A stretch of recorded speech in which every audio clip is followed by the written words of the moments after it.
Just a little bit. Yep. Yeah. You can scoot in a little bit. What's going world?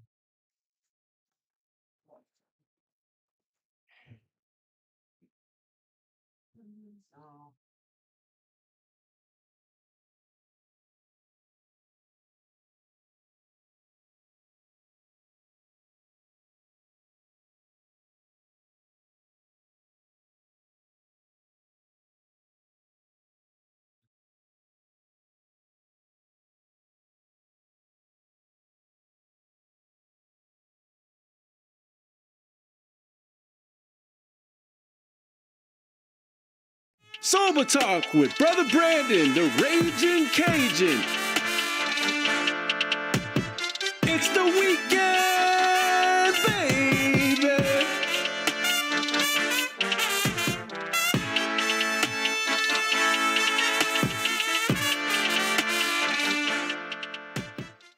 Welcome back to another episode of Sober Talk with Brothers Brandon, the Raging Cajun. It's almost the weekend, baby. Well, today is a great day to be alive, sober, and free and clean. Free from being hungover, dope sick, the jail cell,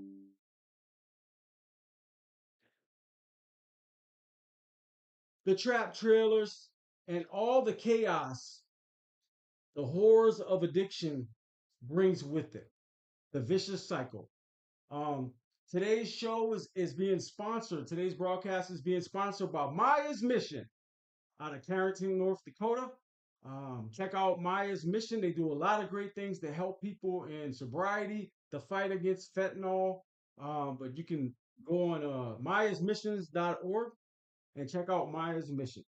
Also, today's show is being sponsored, broadcast by Tied for Second Sober Living, New Freedom Center, and New Freedom Family Center.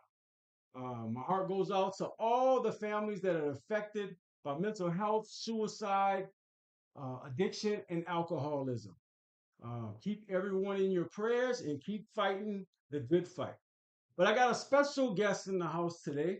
He just so happened to be in town for a conference, and he is known globally for his speaking on mental health, suicide prevention, different things in that realm of the world.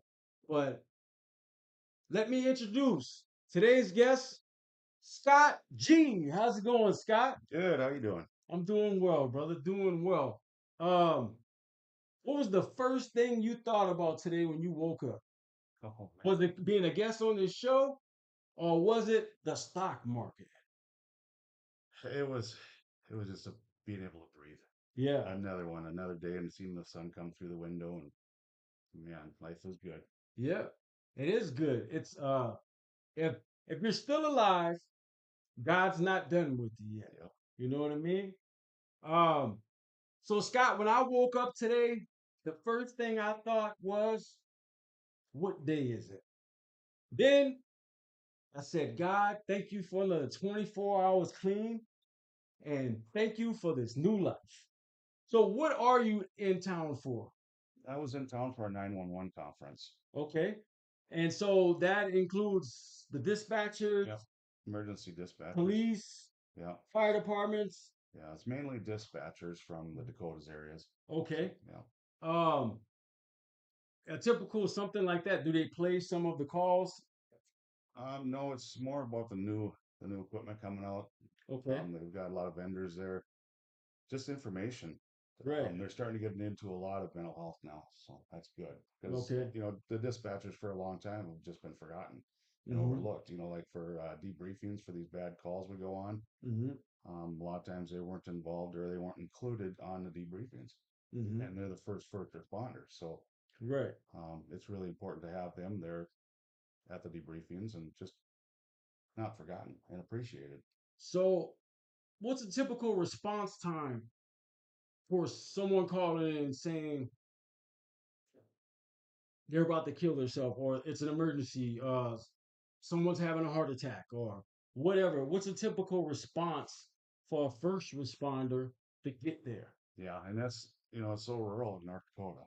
So it's wild if they could be 15 minutes out.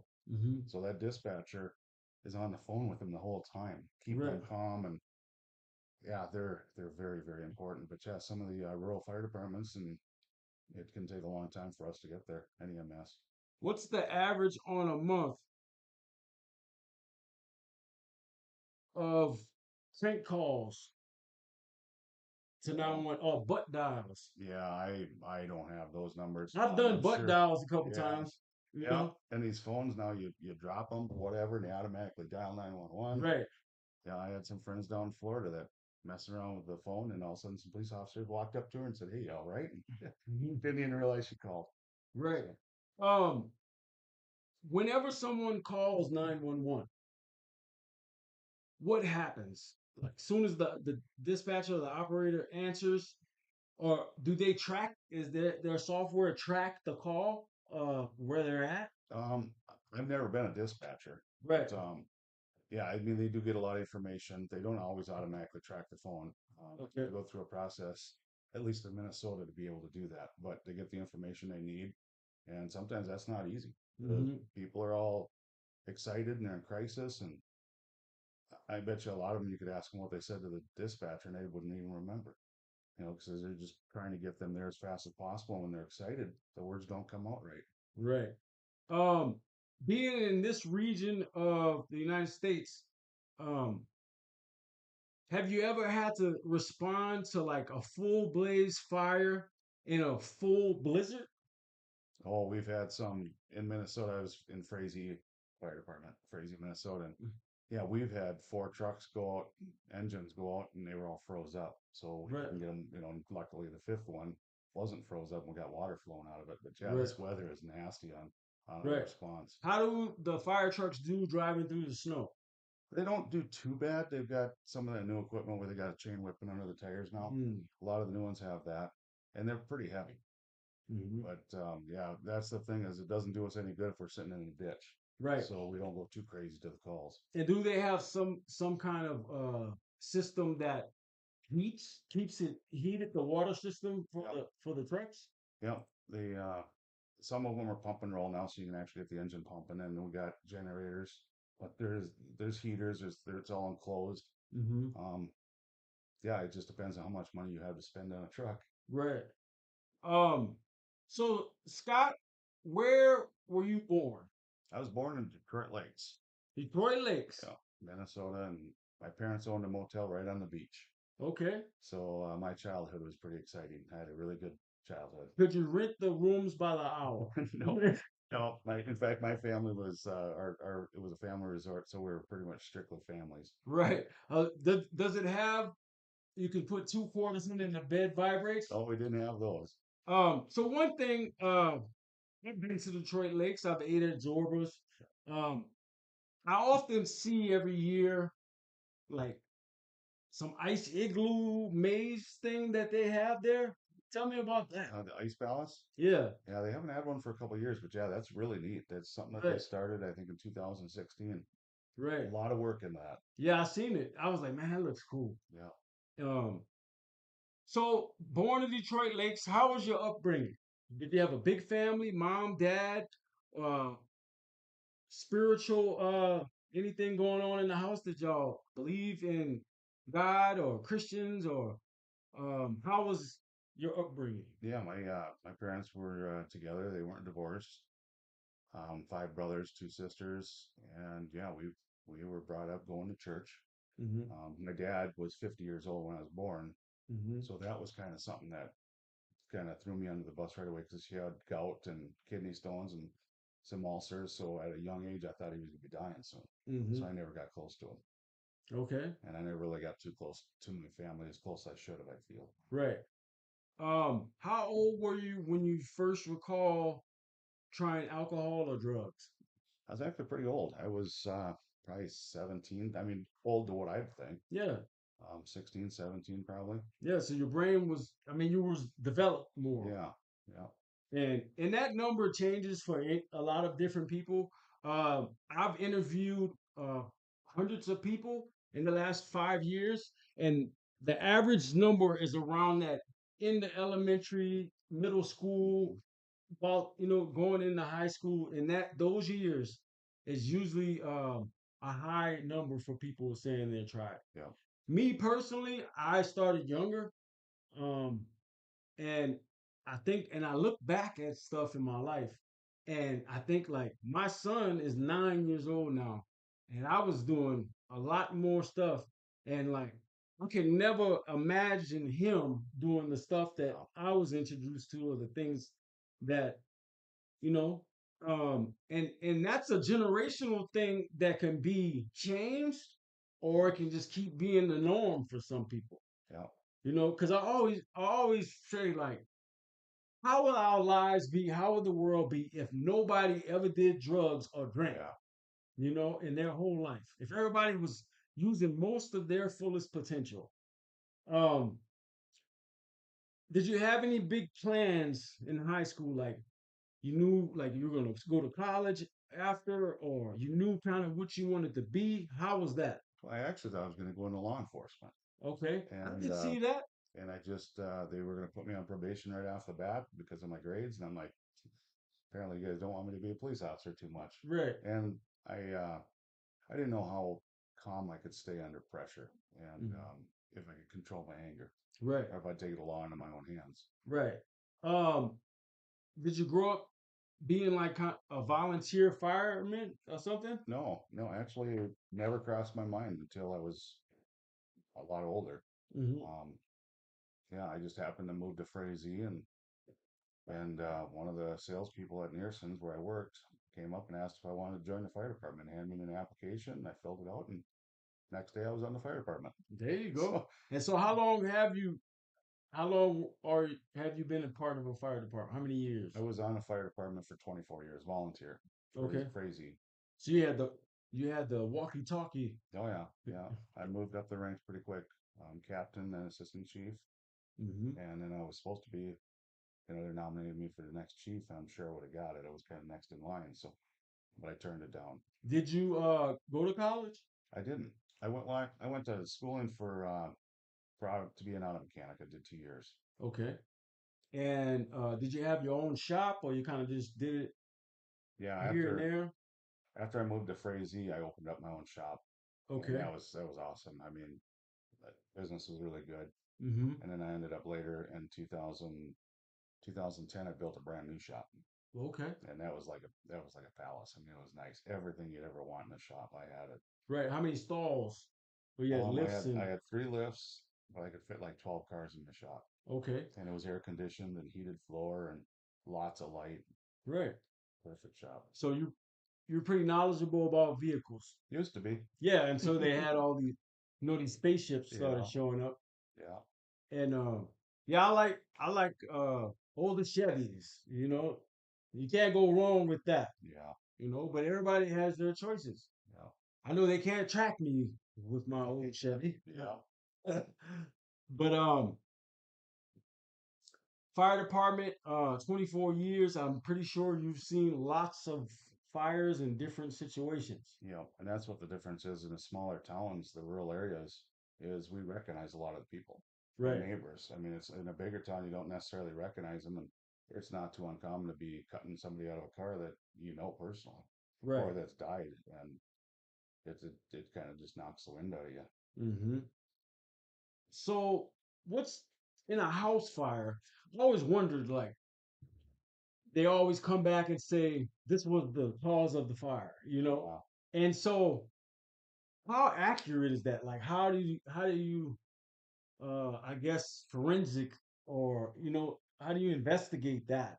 it's an art, and they're really good at it. The Right. investigators. I mean, how they can unpancake a building and find out what's been burning the longest and the fire Mhm. pipe patterns, and yeah, even electrical cords. They go through that with a fine tooth comb, and 'cause, they'll see a little burnt spot where it's been shortened out. Mhm. Um, yeah, it's just a lot of knowledge. Have you ever saved someone in a burning house? Like had to get them out of there? Not one that lived. Okay. Um. So yeah, how does that affect you over time? with your maybe PTSD or you know guilt or remorse or just the fact of being in that environment and seeing stuff happen to people or taking pictures of it, you know, or different things like that. Like, how do you cope through the years with all of that? Well, I tried to not let it bother me, Okay. but then I started getting some nightmares, and I started getting an anger streak in me, Mm-hmm. um, and I started drinking. I Okay. mean, that was my go-to, anyways. It's like if you drink enough, then you can go to sleep without the nightmares Right. and the anger. Just stay away from your family as much as you can, because that's who I was taking it out on. I was taking it out to three people I loved the most: my girlfriend and two sons. Mm-hmm.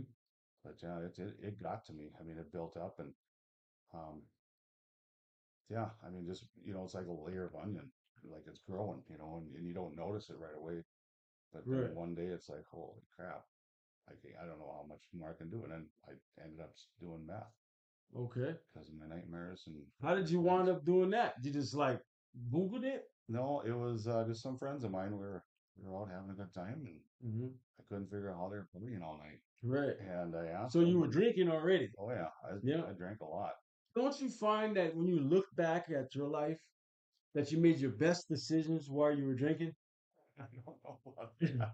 That's a joke. I don't remember too many of them, Yeah, but I've made a lot of smart, dumb yeah, decisions. at the time I thought it was smart, maybe. Yeah. Um. So, how old were you when you first tried meth? Oh man, probably I was in my 30s. Okay. Yeah, I was in my 30s. And how did you do it? Snorted it. Okay. Yeah. Yeah. And I tried, smoking it, but smoking never did anything for me. So snorting it was my choice. Yeah. Feel that burn, Yeah. and I know exactly what you mean. So, how many years did you do that? Oh, I stopped in 2014. Okay. Um, so I was probably doing it for about 15 years. The last 2 years I was doing a line an hour, and I Yeah. didn't sleep. I Yep. just wanted to be dead. I wanted to have a stroke, and I wanted it to be over. And I never wanted to shut my eyes and have a nightmare where I'm seeing my kids die in a car fire Mm-hmm. or a car accident. I couldn't, I was paralyzed and I couldn't reach them, and they were screaming. And every night, every time I closed my eyes, I was having that one. So Right. Um, was that some of the darkest times you think of it? it was leading up to it. Yeah, definitely. When I was doing a line an hour, I mean, I was suicidal. I told my kids, and my ex-girlfriend, she finally left me. And Mm-hmm. that's when I started doing a line an hour because I failed again. Mm-hmm. All the crosses alongside the road, they were failures. Mm-hmm. And my mind turned on me, and just one too many, and it just broke me. And I just didn't want to be around anymore. But I Right. lasted. It's kind of weird. I lasted two years using meth. And that for some reason I couldn't build it. And I'm gonna say it just the way it was. I couldn't find the courage to do it, Mm-hmm. to end my life. I mean, I wanted to be dead, but actually doing the action of it, I wasn't quite there. I never thought I'd ever be sober though, and that hurt. Mm-hmm. And so, what what led you up to the day you got sober or your last day of using? Um, what was that process like, and how did you do it? Well, I found out I had PTSD on a Google search, Okay. and that was after a suicide attempt. That was after putting a gun in my head, Mm-hmm. and I reached out for help, made phone calls. I learned about PTSD, and I looked at the signs and symptoms. It's like this makes all the sense in the world. I'm not crazy. Mm-hmm. I thought I was a monster, and yeah, I reached out for help, and unfortunately, I had to make a lot of phone calls because nobody answered. Mm-hmm. And finally, I had a hotline for first responders that finally, in my last call, they answered, and the guy got me down off the ledge basically. And he talked about EMDR therapy, and I did EMDR, and holy moly, that unbelievable. I didn't want to do meth anymore. Mm-hmm. Did you go I to treatment? Nope, nope. I just did the EMDR, and that very first session, that's where Seeing in Color Again came from. The title of my program. Mm-hmm. Um, I did 3 lines of meth before I went in there, and that's the last 3 lines I did because I could start to sleep after I unloaded a lot of this stuff. We never did debriefings after Mm-hmm. these calls. What's the name of your program? Seen in Color Again, SEEING, Okay. in Color Again. And is that a nonprofit or is it what is it? It's just the name of my business. Mm-hmm. I do have a nonprofit, First Responder Suicide Awareness, Mm-hmm. but it's not just first responders anymore. I go into high schools and everything from high schools to long-term care Great. and talk about what I went through. But people have to know that you can escape that lifestyle Mm-hmm. and live and get help. But for me, when I took on that mental health and that PTSD part, Mm-hmm. I was using the meth to stay away from my nightmares. Mm-hmm. And it was a lot easier when I didn't have all this confusion and the slideshows of the fatalities. Mm-hmm. And I released them, and basically it was like getting rid of the demons. Mm-hmm. So you were like a real life nightmare on Elm Street. Like you didn't want to go to sleep, so you couldn't have those bad dreams. Um, so how did you continue to not use meth? Like even after like you started, like as far as triggers, or I'm pretty sure if you use meth that long, you were like staying up fixing cars and I and didn't doing sleep. yeah, doing more stuff than a normal person would do. Yeah. So did you lose energy? You know what I mean? Like did you feel like how long like how was that? Did it take a while to be able to get back to like not using speed? Yeah. I mean, I was all over the place for the first week. I mean, I did it by myself. Mm-hmm. Yeah, and that was the hardest week, not just because I was coming down off the meth, but I was talking about the stuff that I didn't want to talk about. Right. I was talking to myself about the car accidents and that it wasn't my fault that people were dying. I was doing everything I could. And Mm-hmm. it actually got to a point where just one day said to myself during that week, it's like, you really think you're God or something that you can bring people back from the dead and you can erase the car accident? Mm-hmm. And it's like, you can't do that. It's Mm-hmm. like, it's not your fault they died. And Mm-hmm. that's what I started out when I'm in my career as a firefighter. I said that, but after all these fatalities, I started feeling like I was a grim reaper. Mm-hmm. But once I got that mental health and that first week behind me, I hated meth. I haven't had any cravings for it. Mm-hmm. Uh, you know, I feel very secure that I will never touch the crap again. And I've been around the meth. Mm-hmm. When people call and I'll meet them where they need to be met. Mm-hmm. And I've had it sitting there. I just don't like it. I mean, I got rid of a lot of meth. I had an ounce on hand all the time. Mm-hmm. So Because one, you was uh the real meth addict. yeah. And the thing is, I didn't look like it. I looked like I was just stressed out. I mean, I BS my way through life, and everybody around me just said, man, he's just stressed. I mean, he's a one man show at that shop, Uh-huh. and he's doing this and this and this, and, he's just stressed. Right. Were you skinny? I was skinnier than what I am now. Right. Because, man, when I gave up the meth, Did the you food eat on started. meth? I little, yeah. And it was weird because, Freezy pop or fruit roll up or something? yeah, fruit. My body just craved fruit and Powerade. Okay. And I mean, but yeah, I'd put a pizza in a pizza oven. I had a pizza oven with a timer on it, and I'd put it in there, and 8 hours later, it's like, oh man, I should eat something. I'd go to put another pizza in the pizza oven. And the old one's still sitting there. It's like, man, Yeah. when's the last time I ate? Yeah, like one little charcoal. Yeah. um, Out of all the vehicles through the years that the jaws of life and all that, what's some of the worst vehicles to own, and what's some of the the better vehicles that protect you more, or does it not even matter? Well, they're pretty. I mean, they're about as safe as they can get now with all the airbags. Mm-hmm. As long as you're wearing your seatbelt. Right. Seatbelt is number one. I can't tell you how many people that died unnecessarily because they were thrown from the vehicle. Mm-hmm. And I tell you what, first responders to respond to something that could have been prevented. Mm-hmm. But yeah, I mean, it's amazing how they build the cars now because they're made to crumble up. Mm-hmm. So they look bad after a car accident, but that's what they're designed to do. The older ones, there's so much steel in them that the car doesn't give, so your body does the moving Right. and takes the brunt of it. Yeah, I've known a lot of people that died in car accidents or street bikes. Yeah, motorcycles bad too. I Yeah. mean, they're not bad, but I mean bad accidents. Right. I can tell you this though. If I in a very fast moving instrument, I want to be surrounded by metal. Yeah. You know, I don't want to be just on something. Uh, I grew up around a lot of water in southeast Louisiana, a lot of boating, Hmm. things of that nature. What's one of the biggest fires that you remember that you were actually Yeah. on the scene or?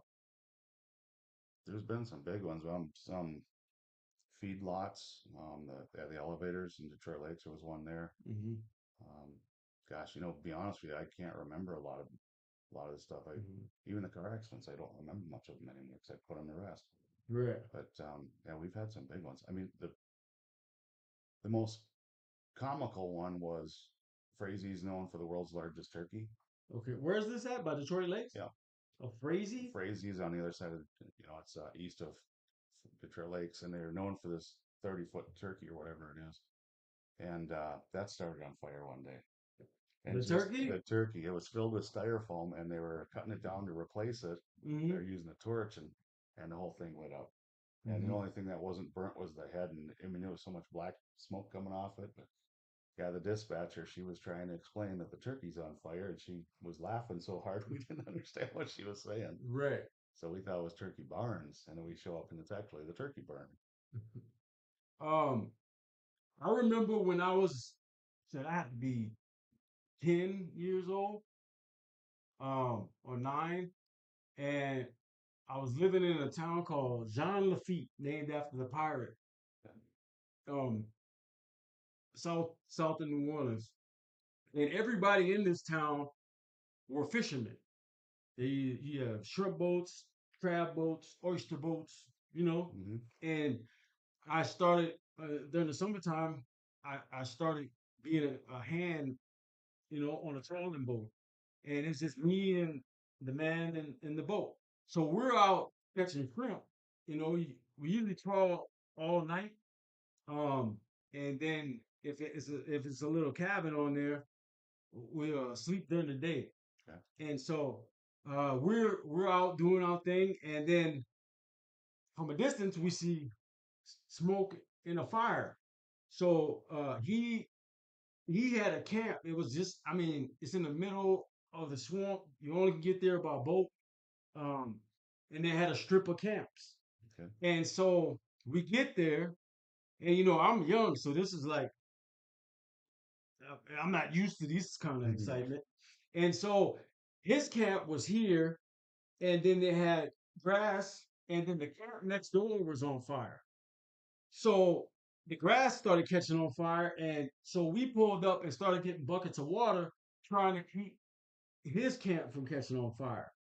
And we're there for a while, and then all of a sudden, he realizes that the camp next door has a 100-gallon propane tank on the screened-in porch, Yeah. and the whole porch was, it was crumbling, and he was like, "Man," he's like, "It's gonna," he said, "It's gonna blow." And so I'm pouring water, and I turn around, and he's already back in the boat, uh, putting it in reverse. So I take off running, and he's in reverse, and I dive, and I'm hanging off the bow, but I'm on the boat. So I get in, and he's like, get down, it's gonna blow."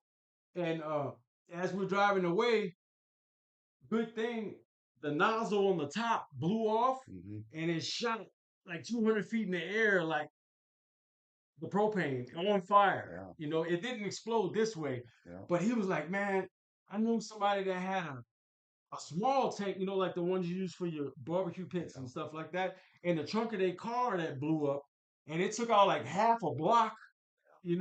That's how bad the explosion was. Yeah. But I'll never forget that. And that was years ago. Well, that shot up in the air, and it could have been worse. Yeah. Because if that thing would have exploded while we were there, it would have been bad. Got a grenade. Yep. Another situation around that same era, on the weekends, we used to camp out in the woods, me and like 10 of my little friends, and it was like getting away from the world, the woods, and we could sleep out there by ourselves. And it was right around Christmas time, and one of our buddies, he had got a brand new NFL jacket, and stuff like that. And we had gas in a 2 liter Coke bottle. And so we're throwing it on the fire and, you know, and playing around. And but when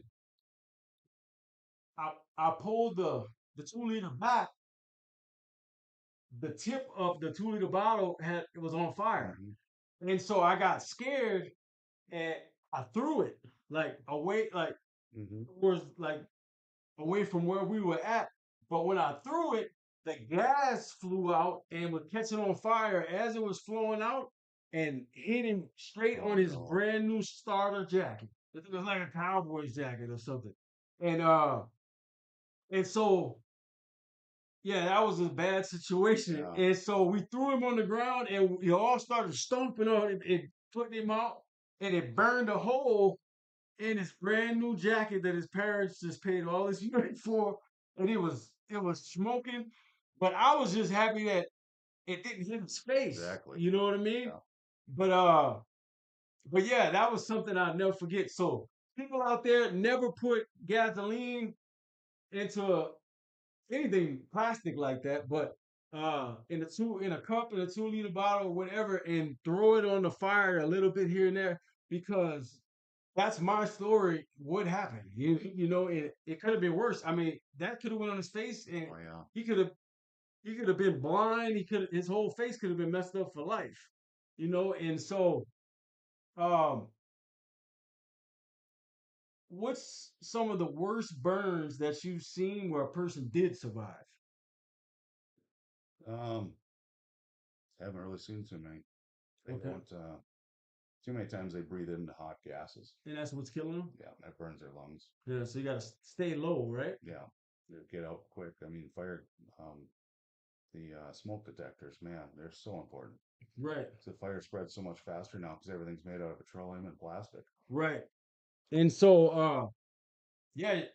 So with electrical codes and codes for the house, me being in that field, I kind of know that you have to have a heat smoke combo. Yeah. Heat in garages. Outside of each dwelling bedroom, you have to have one in the room and one right outside the room. And then carbon monoxide, they usually have to have it by like a wood burning, I mean, like a fireplace or the stove in the kitchen, things of that nature. And then they all have to be synced and Yeah. battery backed up. But instead of a recall in the last few months of kitty uh, products, and so that's what I'm figuring out right now because I have a customer that the two that are interconnected, they keep going off at odd times. And so I get this bulletin. I'm like, well, I didn't get the memo. So now I have it and I have to go troubleshoot the sensor on it. And so, yeah,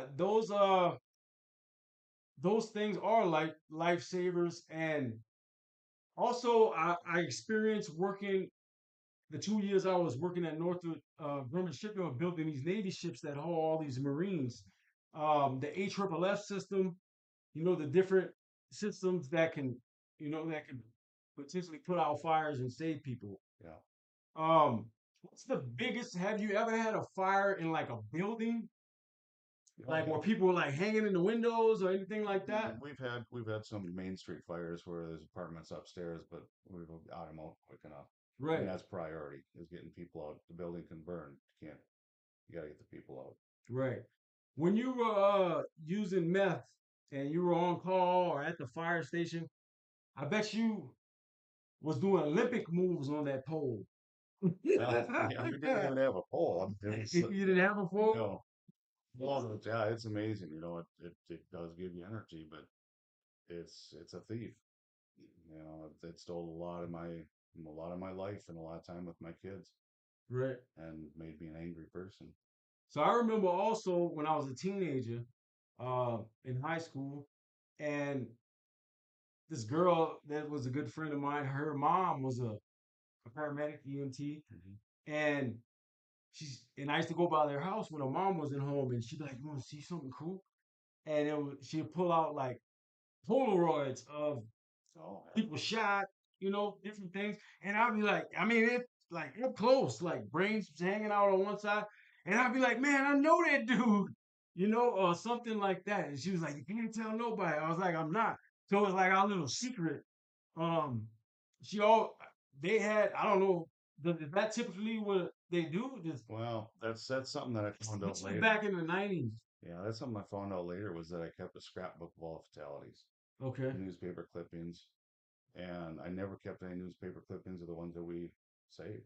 Okay. So my mind went dark, Right. and that's all I was focused on was death. Right.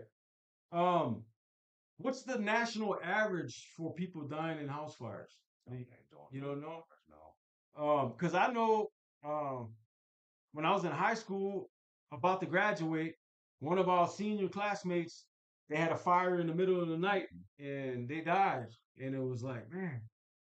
Um, but most people die from the smoke and the gases. Yeah. Um, Yeah, you don't actually burn to death.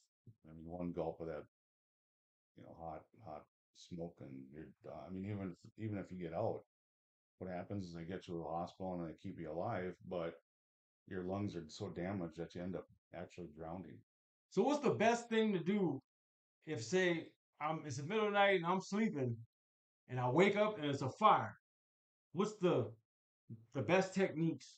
As to get to your exits, you should, try to remember where your exits are before you have the fire, Right. and make sure they're not blocked. Make sure the windows open. Make sure the doors are clear. Yep. Yeah, just know your escape route, and always have two ways out. Right. I see a lot in North Dakota because back home we're below sea level, so we don't have basements. But I see a lot of like egress Yeah, um with houses here, yeah, They'll have that window and then they'll have the big metal thing around it with a little ladder in there or things of that nature. yeah. Basement fires are always some of the worst. Mm-hmm. It's scary going down into a basement because you don't, as a firefighter, you don't know how the building's built, if it's been altered, Mm-hmm. how much debris is going to be down there, or if there's a gun safe up above you that's going to come screaming through the floor. Yep. Have you been in a house in a fire where bullets were going off? I've heard them going on, yeah, but as long as they're not in a barrel, they're fairly safe Okay. because if you split the shell casing. Mm-hmm.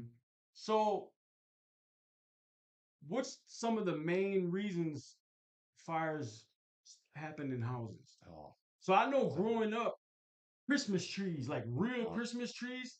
I don't know if you've ever burnt after Christmas the tree. If you ever set one on fire in 3.5 seconds, that thing is, yeah. and so electrical Kitchen fires, cooking fires. cigarettes. Cooking fire is probably the main one. I'm Okay, guessing. don't put water on grease. Yeah, yeah, that's not good. And so when I was in the Air Force and on the flight lines, I think it was called Halo or something like that. It was these special carts Yeah, sucks the oxygen out of the air. You know what I'm talking about?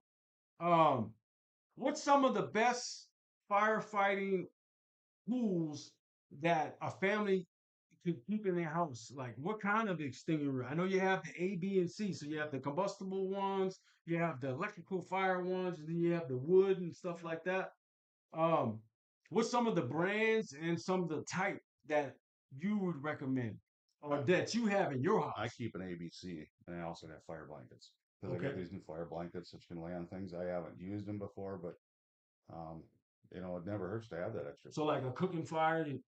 Yeah, I mean, and a lot of times it's just sit back and think. If it's inside the oven, just let it burn itself out. Don't fan it. Don't open that door up because it's gonna come right up that door into your face. Mm-hmm. And it's controlled in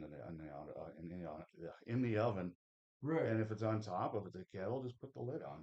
Just slow down. Like what you did with that gas in the bottle. Mm-hmm. You took them through it.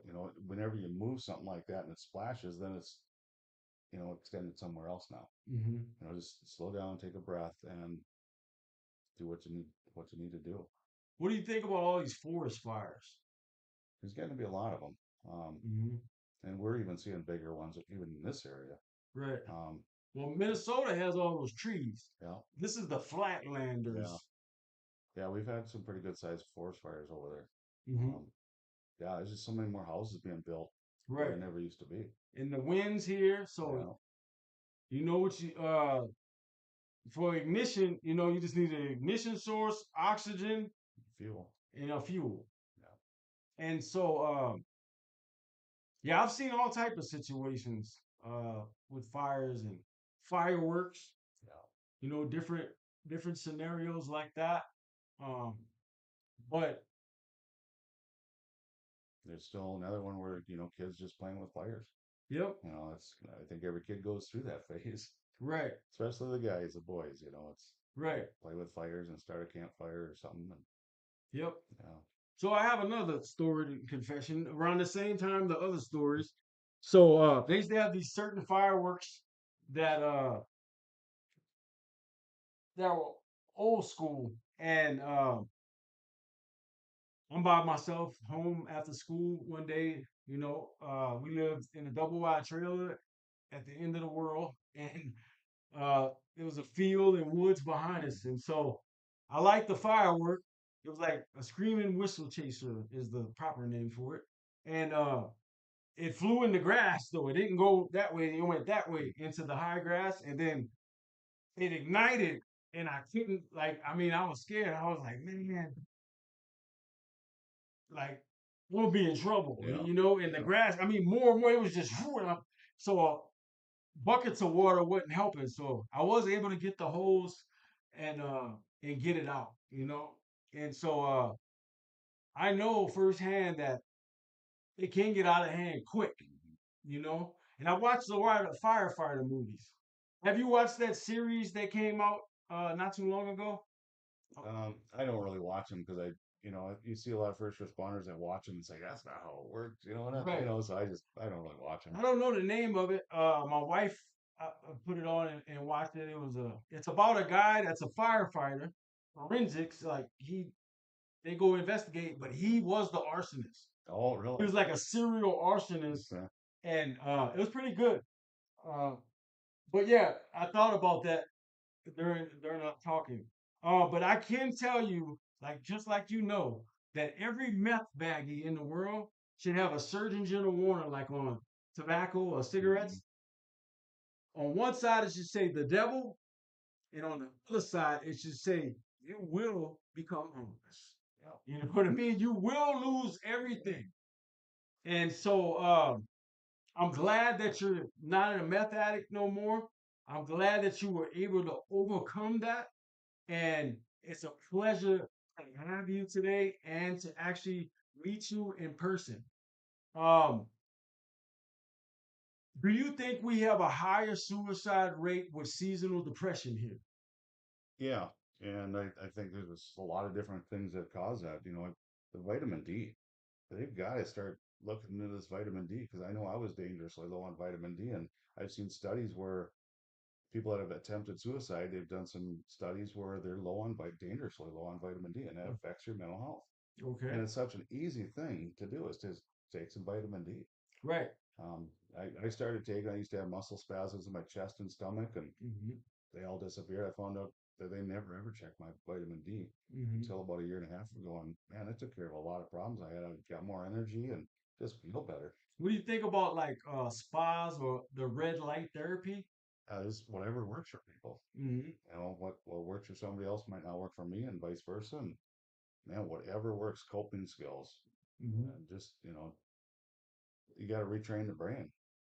Right. And when you get out of that meth, and it's basically just a cycle you were stuck in, Yeah. and you got to learn how to do something different. I learned how to cook and grocery shop, and I tell you what, when you get off meth, food tastes really good. Yeah, it It's like does. gain some You get weight. to go to sleep at night. Yeah. You know, I can relate with that one.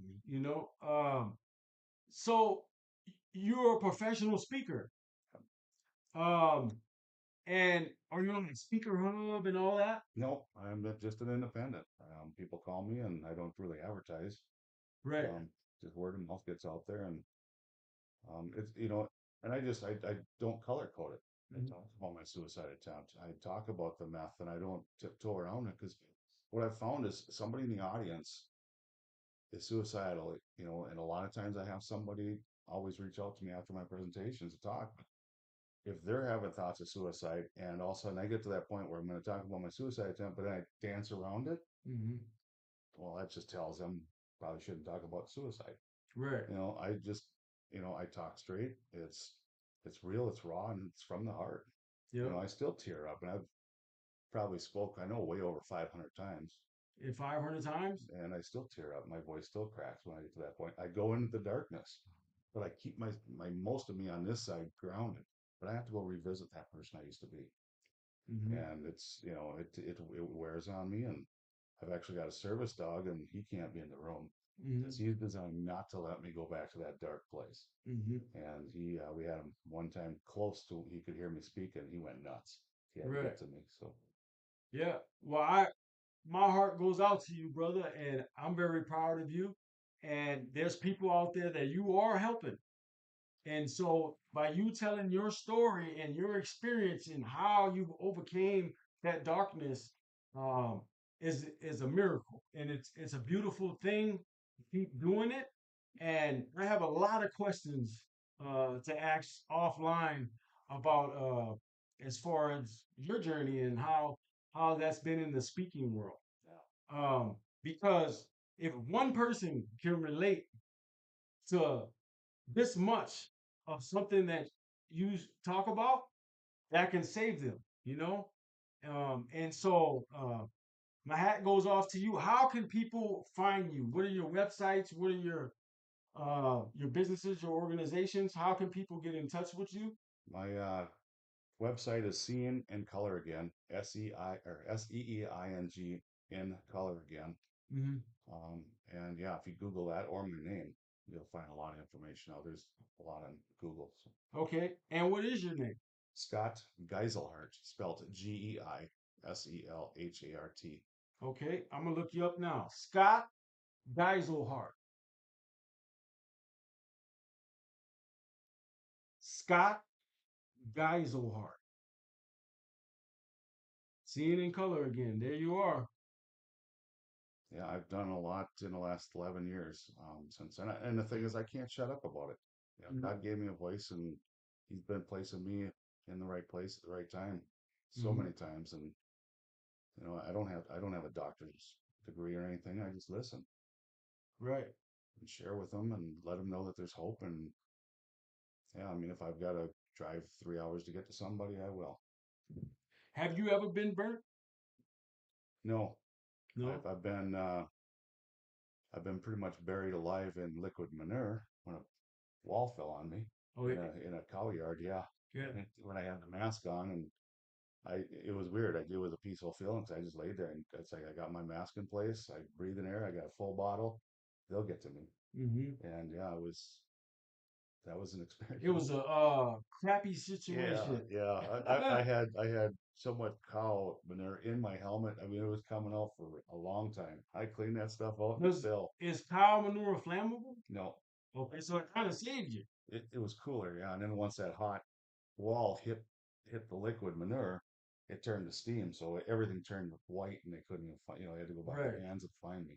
Right. Which I felt them grab my bottle and pick me up by my bottle, the air tank, and yeah, it Mm-hmm. was.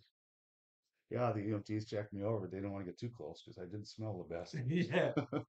Uh, well, I appreciate you stopping by today. I know the conference is still going on. You got to get back. Um, Couple questions. One,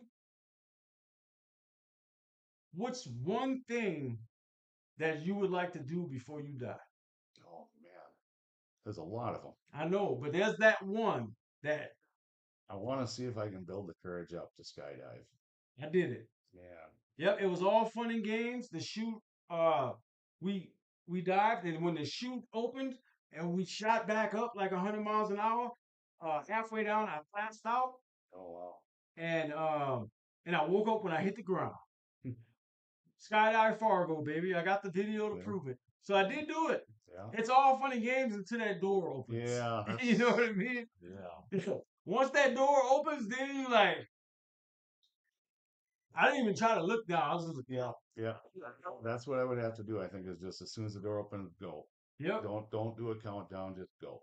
right. Um, what's one place in the world you would always love to visit?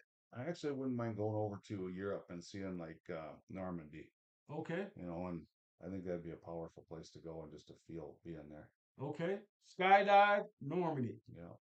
Um, if you could go back to your old self when you were keeping an ounce of meth in your pocket, you were snorting a line every 30 minutes, what would you tell yourself?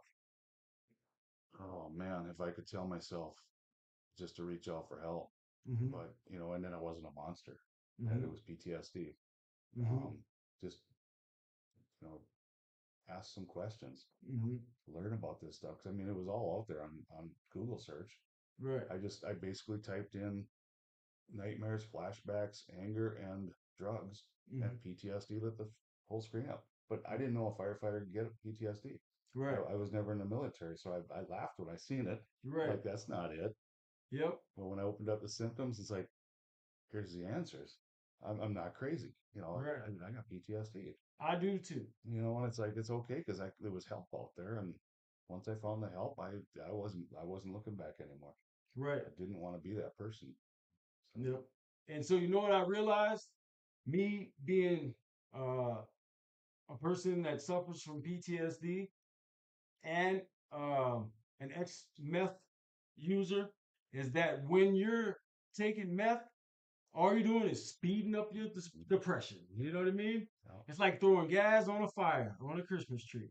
yeah, If you had any words of encouragement for people thinking about suicide, they may be a veteran, they may be military, they may be a first responder, um, whatever. If you had any words of encouragement or wisdom for anyone out there that's suffering, they're using drugs, they're uh, you know alcoholic, um, they're just going through that. What would you say? reach out, ask somebody for help. It does get better. It does. I mean, I would have missed out on 11 years and getting to know my kids again, and Hmm. I never dreamt I could have a life like this. Hmm. And it's just amazing. Every like you asked what I thought of it when I wake up every morning. It's like I get another day. Right. It's like this is all bonus. So It is because we should have been dead a long time ago. yeah, and we're around for a reason. Yep. And so you know what your purpose is because you're doing it. Yeah, and I'm using what I went through to help others. So I'm turning that negative into a positive, and it's to be honest with you, it's better than any college they could have ever sent me to for mental health. Amen to that. We've lived it. We know what it feels. We can communicate with people that are there Right. and bring them out of that darkness. First responders, are there implementing any policies where they start to kind of like test or eval the first responders like annually or semi-annually or quarterly, just to see where they're at, or just kind of like just let us know when you're Yeah, if you're having issues. and Is there any kind of thing like that in motion? different departments are different. There's get to be a lot more hotlines, a lot more people to talk with, a lot more education about it. I mean, Hmm. they're not putting their head in the sand anymore. They're actually talking about it, Okay. and yeah, just resources. Yep. And so your websites and you have a lot of resources and suggestions for people that could have went through what you went through. Yeah, and that's something I'm going to be working on here in the next month. Probably is redoing my website, so I have a bunch more of that stuff in there. Okay. Um, Do yeah, you do it yourself? no, I got somebody that helps me with it. Okay. Yeah, Yep. Because but I'm working on my website too. yeah, it's Uh, outside of my wheelhouse. yeah. So Sober Talk website coming soon. Anyone looking for speakers in mental health, events, conferences, ideas, sobriety, recovery, PTSD, first responders, veterans, feel free to reach out to the show. Um, Reach out to Scott, um, Seeing Color again. Yep. And if you would like to get in touch with Scott and you don't know how, you can reach out to me and uh, we can uh, we can get you hooked up. But thank you, sir. Yep. It's a pleasure to meet you. You are a great man, Yep. and keep doing what you're doing. I thank God that we were able to do this today, and now we know each other. Yeah.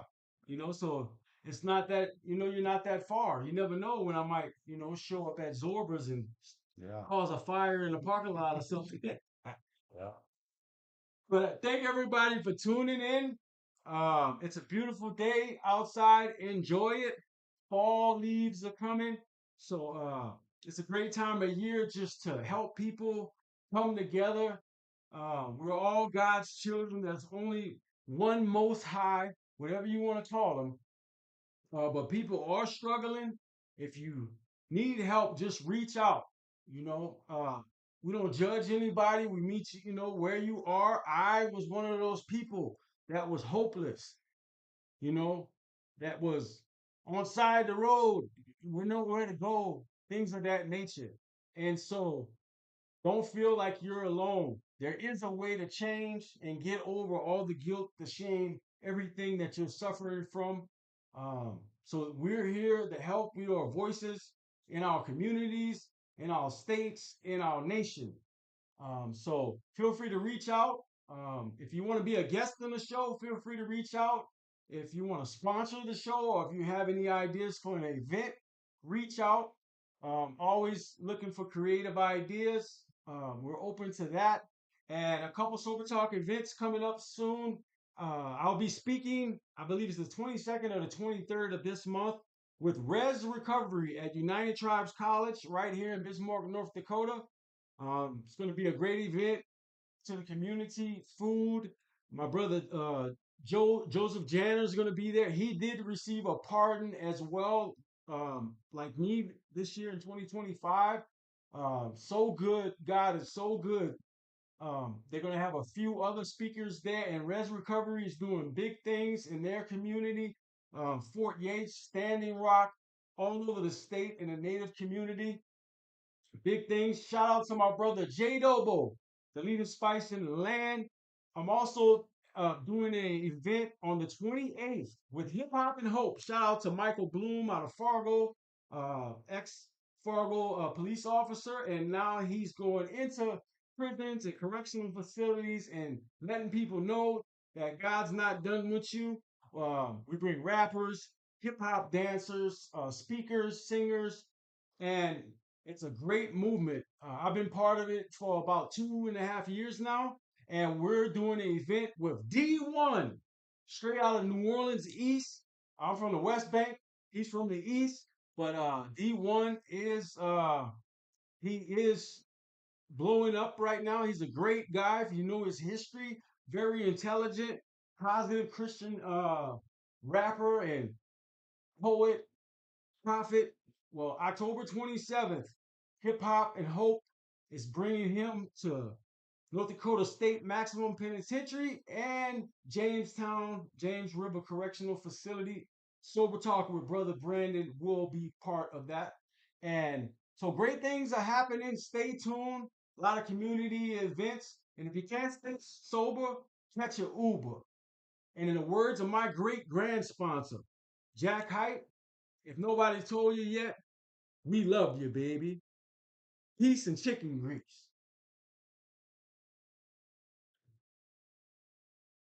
Sober Talk with Brother Brandon, the Raging Cajun. Yeah. It's the weekend!